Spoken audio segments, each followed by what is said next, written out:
संबित जी, देखिए यहाँ तो मुझे आश्चर्य लगा। अभी तो जब डिबेट आरंभ हुआ था उस समय कहा जा रहा था ये प्रधानमंत्री जी केवल बीजेपी के नेता हैं। ऐसा मत समझिए, ये तो हमारे भी नेता हैं, ये तो पूरे देश के नेता हैं। हम इतना प्यार करते हैं मोदी जी से, बड़े सम्मानित है। और अभी धीरे धीरे जब डिबेट समाप्त होने वाला है तो जस्टिफिकेशन आ गया कि गोली चली थी 2 बार राजीव गांधी जी के ऊपर, जूता फेंका गया था मनमोहन जी के ऊपर, पत्थर मारा गया था इंदिरा गांधी को। तो क्या हो गया, थोड़ा सा चूक हो गया। तो आप भी चाहती थी, आप लोग भी चाहते थे कि गोली चले, आप लोग भी चाहते थे पत्थर फेंका जाए और खून निकले और फिर भी मोदी जी वहां बैठे रहे। आप भी चाहते थे कि वहां पर आप भी चाहते थे वहां पर लठबजाई हो। ये चाहती है कांग्रेस पार्टी जो इसे जस्टिफाई कर रही है।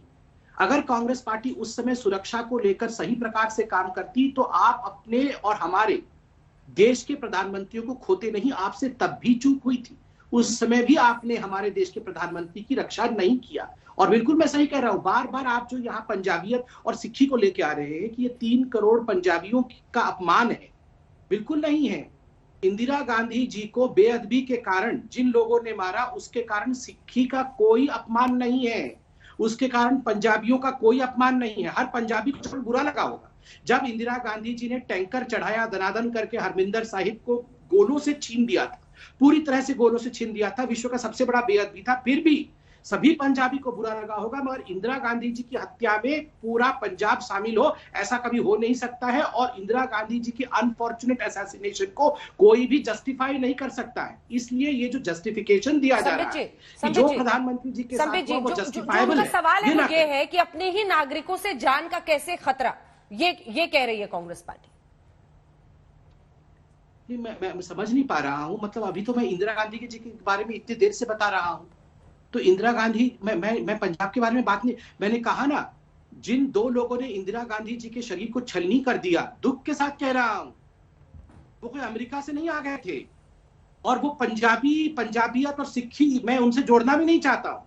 उन दोनों के कारण पूरी सिक्खी और पूरी पंजाबियत के ऊपर उंगली उठाना यह अधर्म होगा, नहीं उठाना चाहिए।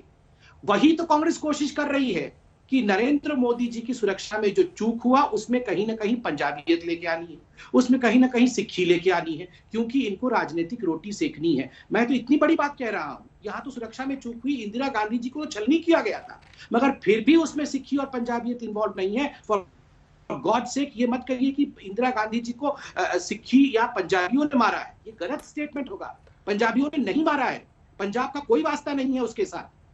इसलिए इस प्रकार से जनरलाइज करना, इस पूरे विषय को पंजाब के साथ जोड़ना, पंजाबियत के साथ जोड़ना, ये कहीं ना कहीं कुछ चंद वोटों की राजनीति करने के लिए आप देश को टुकड़ों में बांटने की कोशिश कर रही हैं। ठीक उसी प्रकार राजीव गांधी जी की हत्या को तमिल से जोड़ना बिल्कुल अनुचित होगा। राजीव गांधी जी को डंडा भी मारा गया, डंडा भी मारा तमिल लिबरेशन के लोगों ने, और उसके बाद उनको बम से उड़ा दिया गया। दुखद, निंदनीय, ऐसा नहीं होना चाहिए।